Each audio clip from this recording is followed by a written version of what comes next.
ọtụtụ ọgbada ụmụ ọdịnala Igbo a sị ka chi dada bụ nkwọ pụtara anyị ihe ọma ma kpọpụrụ anyị ihe ọjọọ. A sị m na anyị ga-adị ka echi maka na echi adị agwụ agwụ. A sị m na mmapụ adịghị egbu ọgwụ. A sị m nọ n'iru oke nwere ama maka ihe nọ n'iru ka anyị gara aga. A sị m onye chụwa anyị aka. A sị m onye echiche ihe ọjọọ ya eme anyị ya bụ nwunye. A sị m na anyị ga-ejere obodo na anyị ga-adakwaziri obodo. A sị m ihe ọma dị n'elu ya gara anyị na ọdịnala ya pụrụ anyị omekwu ọgwụrụ anya ha wee. A sịrị m na anyị lụọ ka ọkụkọ na anyị ga-eri ka elefant. A sị m na anyị ga-adị ka abụ ara na-anọ n'ọnụ ihe ọ ga-eri ya chọrọ ya bịa. A sị m na anyị ga-adị ka abụ nkwọ na-aghọta ga echie ihe ọ ga-ebute something. A sị m na anyị ga-adị ka iche obodo anọ n'ụlọ obodo ya na-azụ n'afịa. A sị m na onye chụwa anyị ga-ada. A sị m na aka ya ama anyị ji ya ama anyị. Onye si a sị m egbebere ugobere kachasị ibi ebere ya gosi ebe ọ ya ebe ọ bụrụ gosiri ebe ọ ya ebe a sị m gwa ya. Aka m bụkwa onye nke gị Ogbuefi EZE-ANA Ugochi oraifite. Ọmụ onye isi nchụaja na Ugochi na tempụl. Anyị na-agba afa mmiri emi lụkwazi ọrụ mmụọ dị iche iche. Abụkwazi m onye mgbasa ozi na onye nchụaja n'ọdịnala Restoration Prayer Ministry. Bụrụkwazi onye mgbasa ozi ọdịnala Igbo. My mission is to help people live better life. N'oge awa nke eziokwu, n'isiokwu anyị n'ụbọchị taata bụ the consequence of Okeite part 2. And what you must do. Now, nke a bụ isiokwu anyị ụbọchị taa ma before anyị gaa n'iru na ya. Echefukwara na o nwere aja anyị na-achụ kwa ọnwa kwa ọnwa. Anyị na-enwe 14 days rituals anyị na-achụ n'ọnwa ọbụla. Nke ọnwa Mee a ka na-aga n'ihu, o bido na Mee 8 ya kwụsị na Mee 21st. Ekwukwala maka ndị wụta ka ha na n'olu mbụ. Anyị awụtara fest ya nwa na anyị ga-egbu efi wee mechi si ya bụ aja anyị chụrụ 14 days. Na nke ọnwa Mee a dị iche maka ihe na ọnwa Mee a bụ ọnwa anyị ji celebrate the entities of powers in the temple. Maka ihe onye ka anyị ga-eji wee gbuo efi like that. A ga-emekwasara aka gbukwa anụ dị iche iche. Ọ gwara ndị yọrọ ndị na-enye ekele dị iche iche. A ga-egburu ha ka chụrụ aja egburu ka aka mba ha ụbọchị ahụ. Ọ bụrụ na anụ olu m nọ under the place of my voice, you are invited. Ọ bụrụ na ịnụ ịkọrọ nwanne gị were ata ya mmemme a ga-anọ na ya weta ndị mmadụ n'ahụ. Maka na oge anyị ga-eji oke ọkụ, oge anyị ga-eji wee yọọ ndị ahụ yọọ n'isi ndị mmadụ n'otu otu. My friends and friends of the temple and my children all over the world. Ebe ọ bụla ị nọ, distance is never a barrier. You are the only one that will limit yourself. So ọ bụrụ na n'obodo oyibo, you can send them a message. Ma ọ bụrụ na ị chọrọ iso na ndị a ga-agọrọ ọfọ dị iche iche. Ọ bụkwa anyị na Nigeria, ọ bụrụ na ihe abịa ma ị nwere ike isend ya petition across. N'ụkwado ike ịbịa physical, I can tell you na okwu ga-eji wee naghị aka gị ịbịa mma.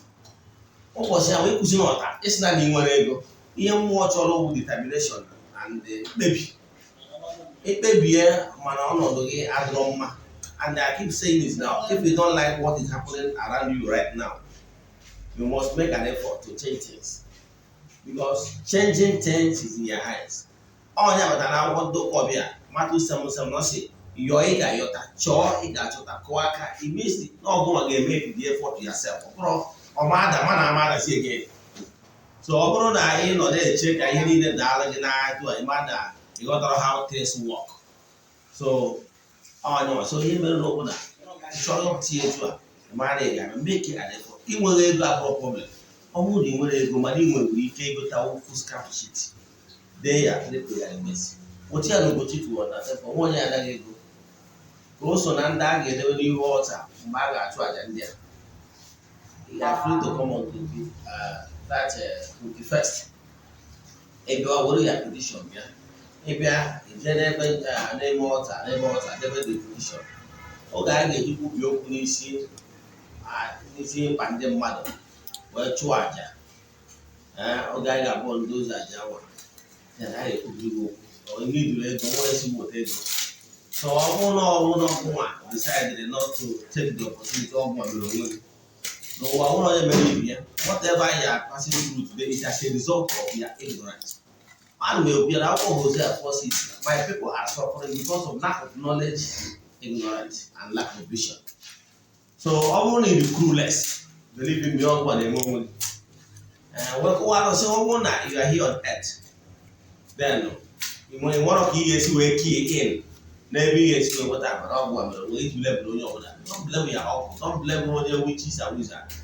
Don't blame the people keep them. I don't want to work with the work you for the produce negative attacks. You got that? So, number say after that 31st year one, that 21st year one, na still 22nd, remember I can na 21st year I move aside attraction, they no game.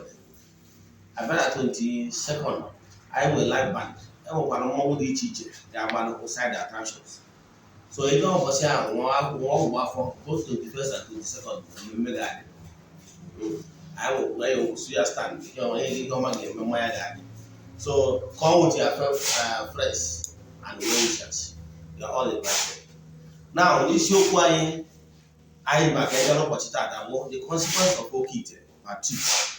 Hem na check one game where the Okeite more for your family more for any other thing as long as the child prepared for money making. That is called Ogbuefi. Whatever Ogbuefi na the only matter we can agwa na so many other things that can act as a general movie. Some of those things do not exist. Yeah, na Ogbuefi and when I'm not Ogbuefi we come you na some of the open fraternities. Those ones don't have money to give. My Ogbuefi is a spell, concussion of so many things in the email, and will order parts of high animals. Now, the email, before the area, my here the cage and so many things now the email. Almost sometimes, when you use in open air like this, but then not check what again, no, what came out of no be a time without numbers. That all good. And no some certain dangerous animals dream here. Some certain things dream here. Name a chocolate bute. And the telebona, you are trying to jump the natural process of how things work in creation. Maybe you want to hear now. Maybe you were a rose girl. Maybe you were a gay man. My nature okay go now from nowhere. Okay, go yesterday from nowhere. You want to hypnotize others. You want to manipulate others and force them. I usually man language. They go happen go. I tell you what is not yours. I got was your one. Keep Rohan K. How would I not kick it? You would get is on the Kemona.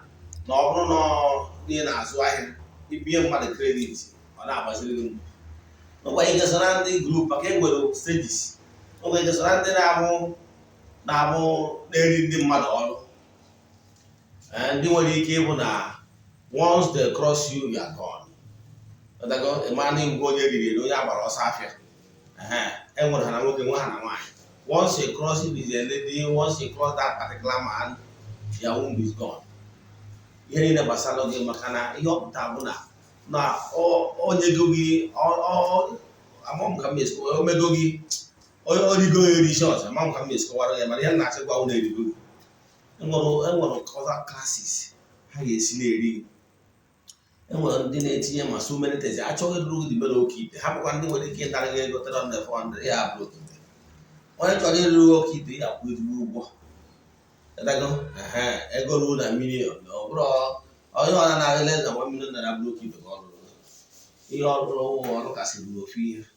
But I have no keep there. We have an idea. Yes, we are home an idea. Otaria, come to the way ever. Marona, oh, dear good. He mellow, you mellow, no one at home. No car, highway robbers. I use all the language. Don't all hand up another muddy here. No, Magare Maro on how things work. Yet I need in this gross material. Never pardon door the other high in this physical and spiritual ray. They came on that to look at good in our wall. and for the light region, when they now roll for the dark region. To go the kicker man and job. What happened common and common and I want to exist. Now, all these human being or that he decided to adapt to either the light region or to the dark region. So, the two are God. The two are God, you will not tap all. One tap all determine na ihe a ga na-arụ ụgwọ ọrụ ọjọọ iwepụ ndụ mmadụ, ikechi ndụ mmadụ, ime mmadụ ka mmadụ were efu mmadụ. Ụmụ ndị na-arụ ụdị ọrụ a mana mgbe Ogbuefi adịghị arụ ụdị ọrụ a. Ihe nọ na ya bụ ikpe udo dịka onye nchụaja kacha dị mmadụ ka udo obi dị na ọnya ka nọ ya.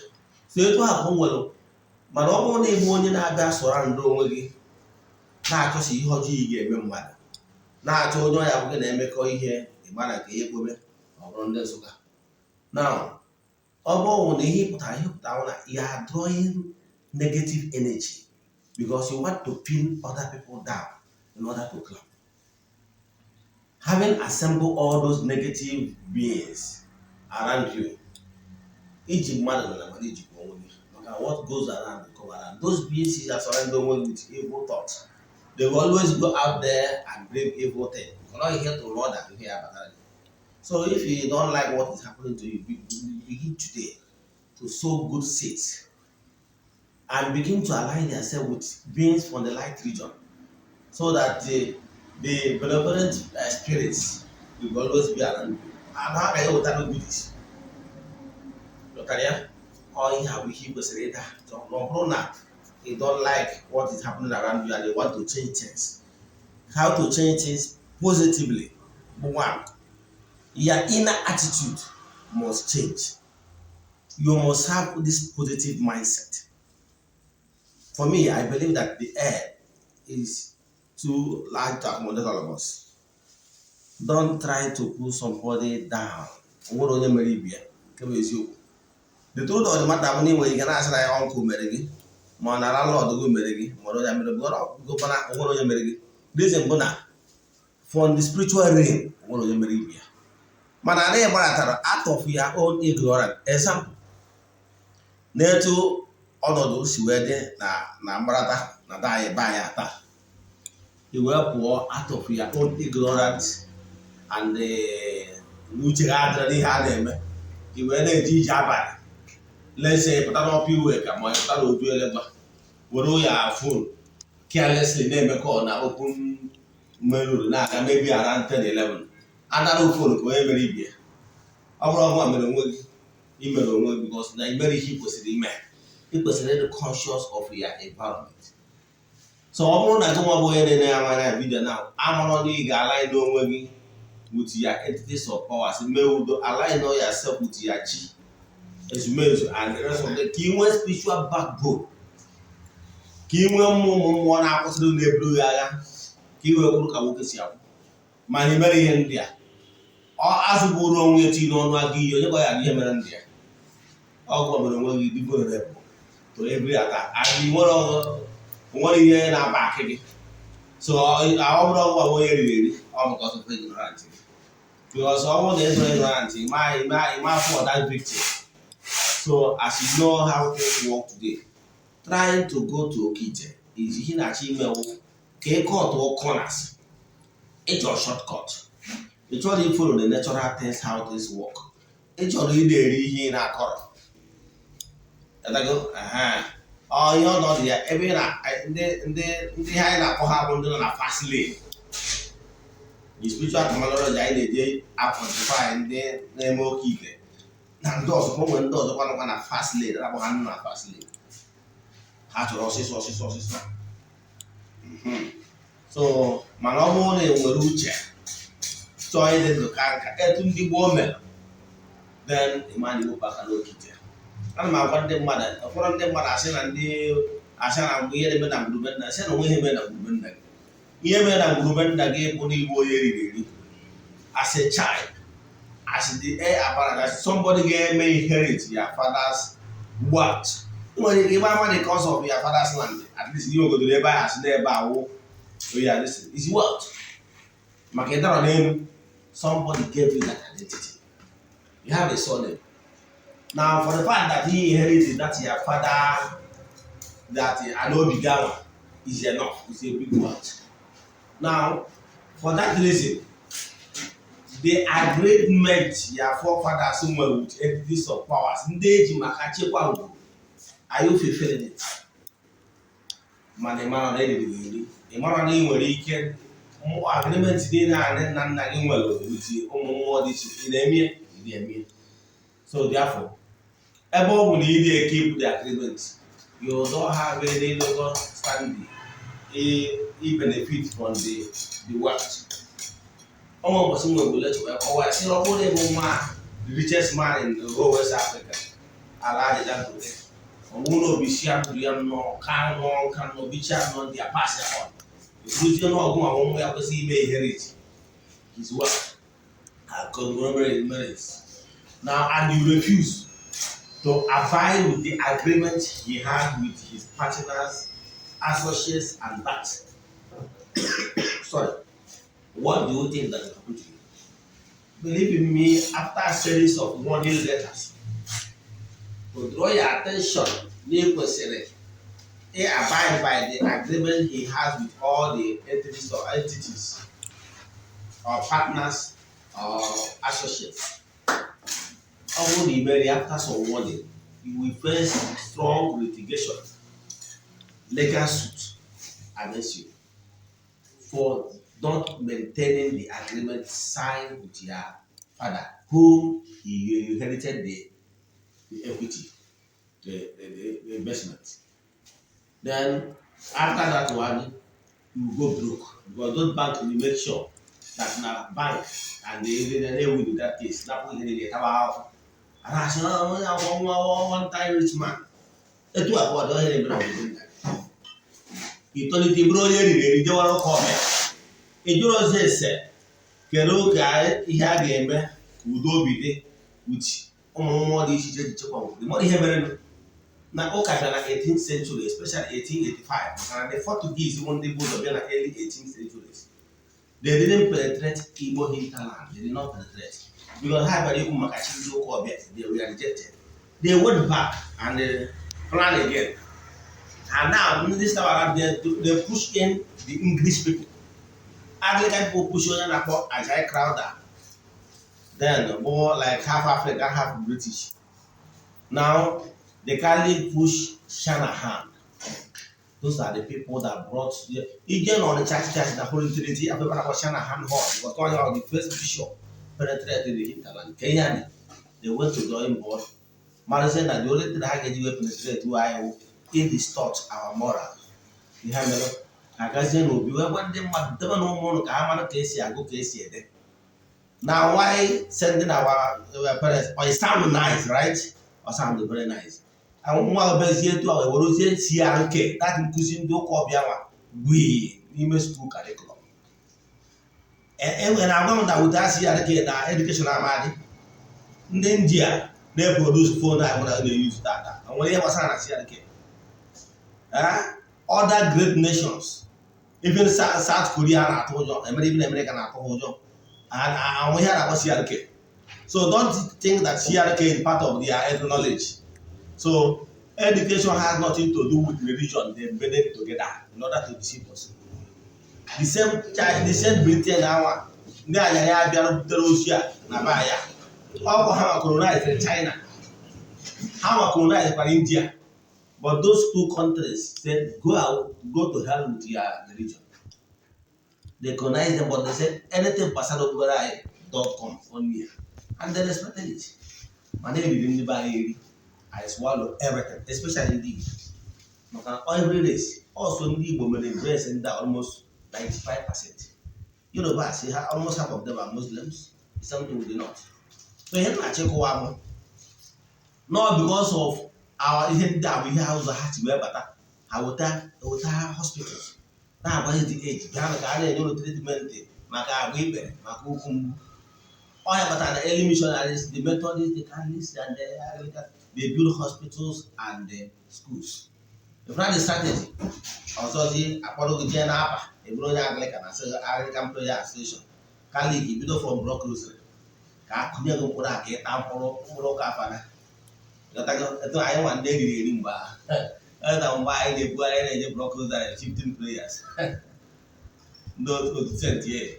So mana ya na-achịkọwara gị gwa ya nọọ ụmụ ihe niile aka eji wee napụ anyị ma a napụzi ya rie ndị nna nna anyị ha anyị amụrụzi na anyị ga-akọntinu because before ha abịa enwere survival of the fittest. Enwere ndị some great men ga-akpakọrọ anụ ụmụnne ya ihe ụfọdụ egwu ụfọdụ anaghị egba ọsọ mgbe e nwere ana ọbata na ụfọdụ ndị mmadụ si n'obodo dị iche wee migrate n'obodo ndị ọzọ ebe ha na-agba ọsọ a strong man na their own native land. But their forefathers refused to run. They said, I will not go anywhere. No, my inheritance. Instead, ọkpọtụ Angel Okeite kpọtụ EZE-ANA. Onye gwara onye eburu mmadụ gwụsị mgbe ihe dị na-ahụ stories ndị ụka ọbịa abịa ekiri ka e wee bịa mere enye ọdịnala bad name in order to hang it. Ọ bụrụ na ọ sị na o nwere ebe dị na ebe dị arụsị na-ediri 7 virgins wee dọtuo ya were Baịbụl ya jide aka mgbe oyiyi onwe pasọ ya emewe nwa oyi na ọgwụkwa na ọ bụrụ 7 virgins ka eji wee ruo akwa dị amadi ọka enwụrụ onye emi maka na ọma ihe dị na fọ stori ya fabriketi enwe nye ọdịnala bad name. Eso m adụ ana eso m akpọtụ mmụọ nwụrụ ọnwụ na-enyi enyi na onye aja atụ ebe ahụ animals ha bụ those fairy tales a gwara ka e wee nye ọdịnala bad name. So nna gị ha wee kpọtuo ụmụ mmụọ wee nwee ọgbụgba ndụ si ya chekwa mụ na ezinụlọ m ka e nwee ọgwụ ka e nwee ihe onye ka ndụ anyị dị ugbo na-agba ọfụ ogologo ndụ ha biri na ndụ ka akụ nwere nke mere Okeite ha bụ nwere mmụọ na ha kpọtụ na ngwurube ndago maka ego nwere ife atụrụ ogologo ndụ na-arụ isi iko ihe niile mere. So kedu ihe ndị nna nna m mere mkpụrụ gị nwa na-ene m anya adịghị eme ọkwa ị na-emego Okeite ọkwa imego udu afọ mmiri ọrụ bụ onwe na-agba ọgwụ ego ị na-akpọ ha nna nna ya na-asị na-arụ ụlọ ezu na be nna gị ha nwere ihe ha mere ọgwụ ọgwụgwụ na-ene m anya nwere eme ugbu a mere ọtọnọ ọgwụ nwa na-edide nwanne gị nwaanyị ndị TV ndị nna nna gị ma ọnụ ha kpọrọ ya arụ ọgwụ nwa na-edide nwunye mmadụ ọgwụ nwa na-eme mpụ niile oge ha kpọrọ ya nsọ na na-etu mmadụ imechazie mpụ na ọtọ na mpụ niile ahụ bechiwaje ebe atọ yo ahasị ụlọ ọbịa nna gị ije na-agbara ha na-edisọpụ ndị ichie na na-efekasị ndụ na-efekasị ọyị na-efekasị mmiri nemụne na-alụ ọrụ ezinụlọ ịmụ ọ na-eriri gị eri.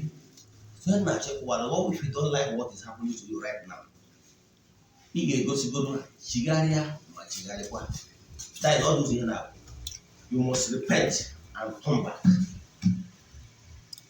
Now go to your father plan, go to your be nna gị jiri aka gị were ọjị baa kpasị ndị ichie na-ebi so sorry na-eriri eri all this while chọta akwa ọkụkọ Igbo tie n'anyanwụ wee gbaghasị ya biko ebe ọbụla isi mejọọ na mpụ n'imere mpụ na mpụ imere abụọ ụzọ ọtara mpụ ọmpụọlọji ga na-akpụ ụdị ya n'imere ihe asịsị eme na-eme n'ọdịnala Igbo niile n'imere ya ọkwa ikere ime ịdị na nwunye mmadụ iwere ya ihe owiwu ọdịnala niile imecha ha ncha niile.